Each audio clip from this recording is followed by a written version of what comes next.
How does Kyrie look after last night? Terrible. I mean, what? If he had a point to make, maybe I keep hearing how smart Kyrie is. If he had a point to make, what he wrote was incoherent. I don't know what point he's trying to make, really. I sense that I can imagine what it's like to live in the fishbowl that he does, or maybe I can't. And there's obviously a lot of pressure, and he may be going through things personally. He alluded to them. But that was like a rambling, incoherent, self-indulgent big thing of nothing.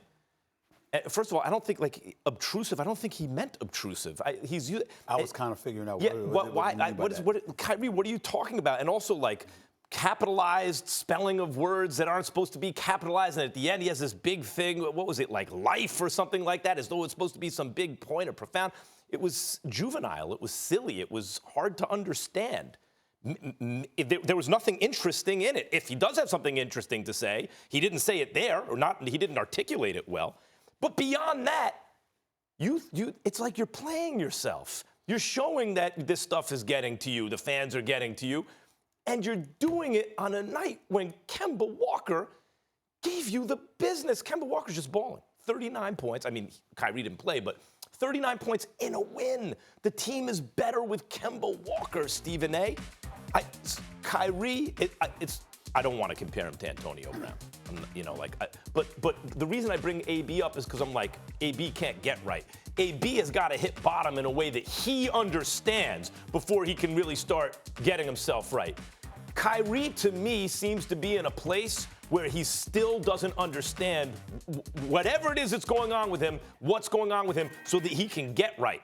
So that he can be the kind of player, well, he is the kind of player, he's a great player.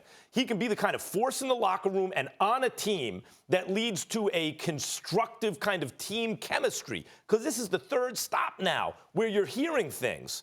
And it started right away. It didn't take a season or anything. It started like a couple weeks in. He's putting on like the greatest show on earth when he's healthy. It's unbelievable how spectacular. But what I say, I expected the team's record to be like the same as last year, because it's not contributing to a better situation than the situation he found.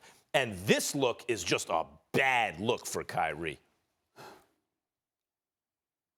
I don't disagree with you. I have a different take, but I don't disagree with what you're saying. Max is right. It was a bad look. It really, really was. It was somewhat incoherent for folks that don't know him a little bit or whatever in terms of how he wrote it and what he was trying to emphasize, and he used the word obtrusive, and I'm like, I know what obtrusive means. I don't know what the hell you're talking about. It didn't vibe. It didn't vibe at all. But what I will say to you, let me explain what I deduced from his message.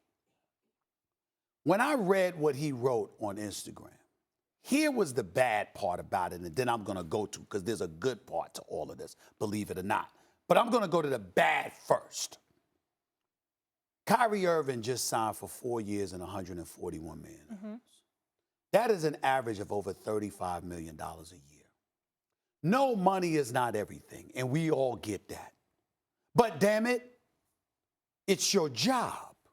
What you were talking about last night, no disrespect to Kyrie Irving, but fans don't particularly care to hear about that when you're not playing.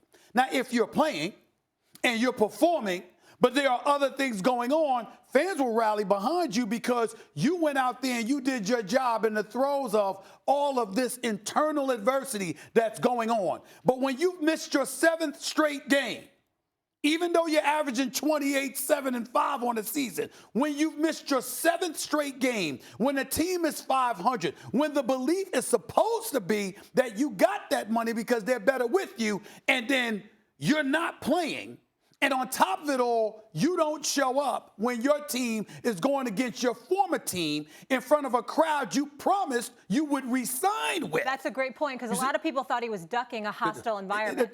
But see, that's the point. I think that's unfair.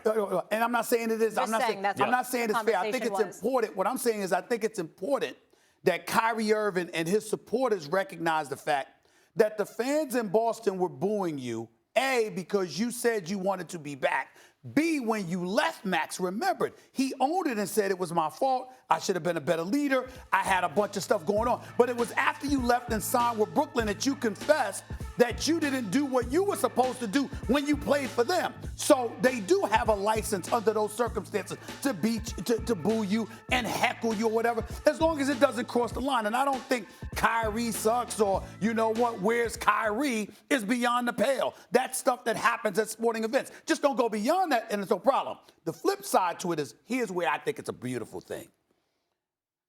I know Kyrie can ball. And I know that when you calling him out like that, the next time he is healthy and he shows up at TD Bank Garden, this is not somebody. Kyrie Irving is not the kind of ball player that's going to go like this. They're booing me. Let me.